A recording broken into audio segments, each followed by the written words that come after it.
মদিনার সবচেয়ে গরীব সাহাবী বেলাল রাদিয়াল্লাহু তাআলা আনহু, লজ্জাস্থান ঢাকার জন্য শুধু একটা জামা ছিল, গায়ে দেওয়ার মতো কোনো জামা নাই। এই সাহাবীর মতো গরীব কোন সাহাবী মদিনার জমিনে নাই।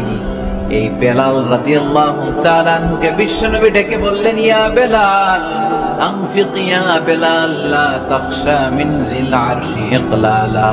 ও বেলাল, আল্লাহর রাস্তায় দান করো, কারণ আমার আল্লাহর ধন ভান্ডারের কমতি নাই।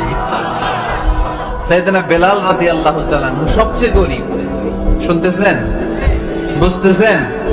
সবচেয়ে গরীব। ডাউন পার্টটা ঢাকার মতো একটা গার্মেন্ট ছিল, একটা কাপড়, এটা পেঁচায় আসতো, নামাজ পড়তো। গায়ে রাখার মতো কোনো জামা নাই, আর খাবার দাবার টাকা পয়সা বলতে নাই।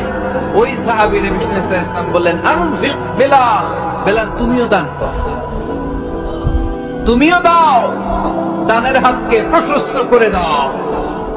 আনফিক ইয়া ইবনা আদম উনফিক আলাইক, হে বনি আদম দাও, দিলে আমি তোমারে দেব।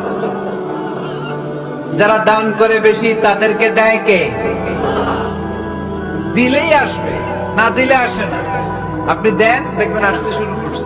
এটাই সিস্টেম। দিলে কমে না, না দিলে কমে। সুবহানাল্লাহ পড়েন।